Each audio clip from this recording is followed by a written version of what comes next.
Hello everybody and welcome back to Mike the Magi. Last time we talked about God not being punitive, that is, God not punishing you for the bad things you do. And I get that that's not the only obstacle you guys may have to coming into a relationship with God, but I feel like we dealt with a big one, because people seem to get hung up on the rules, breaking the rules, doing the wrong things, and while we do encourage you to, obey the rules, follow God's laws, we also acknowledge that those aren't the only things that can separate you from Him. You see, you can be a good person in the world's eyes, but if you don't have a relationship with Him, then by definition, you're separated from Him. A lot of you may not really see the importance of that. Why is it important to be in a relationship with God? What are the stakes? What happens when you take God out of the equation?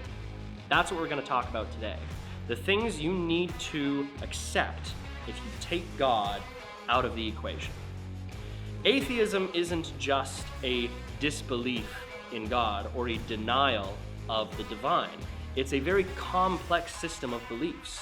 And if you follow them through to their logical conclusion, there are some very unsettling things that you need to know. And we're going to take time today to talk about 3 of those things. Let's take a walk. The first one is mind. If you take God out of the equation, mind is an illusion. And when I'm talking about mind, what I mean is you, your personality, your identity, who you are, doesn't exist.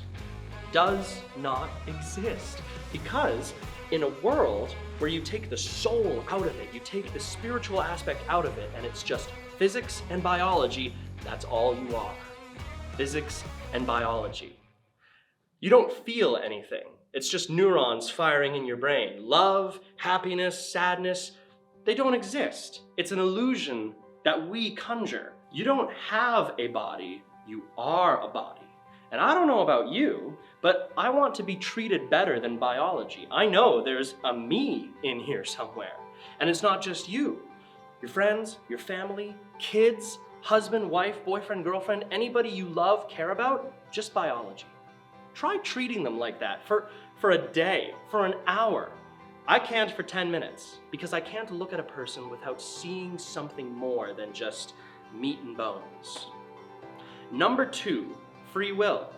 Free will does not exist if you take God out of the equation. Why? Because everything about man is determined. Everything about humanity is determined. You know who said that? Stephen Hawking. Probably one of the most famous physicists of our generation and easily in history, said everything about humanity is determined. So any choice you make, any decision you have ever made is an illusion if you take God out of the equation. And number 3, and this is the most important one in my mind, value. There is no inherent value, no natural value if you take God out of the equation. And that to me is terrifying. Because if that's true, then the only value that exists in this world is ascribed value or assigned value. That means the only way you are valued as a person is if someone else puts value on you. There's no natural dignity in being a human being. It's just value given to you by other people, validated by other people. Now let's connect the dots, because if you don't have free will, because God isn't in the picture, and there is no value, no natural value, then not only are you not valued as a person, and the only value is ascribed or assigned value, you don't get to choose what you put value on. Now, I understand that some of these things may seem very scary, but the good news is Christianity isn't a religion, it's a relationship. So if you're dissatisfied with religion or with the church for any reason, but then you look at atheism and some of the conclusions I've set out for you today and you think, well, that's not very appealing either. The good news is you don't have to accept either of those, because religion, that's not Christianity. Christianity is a relationship with God. And we're going to talk about that more next time. This has been Mike the Magi.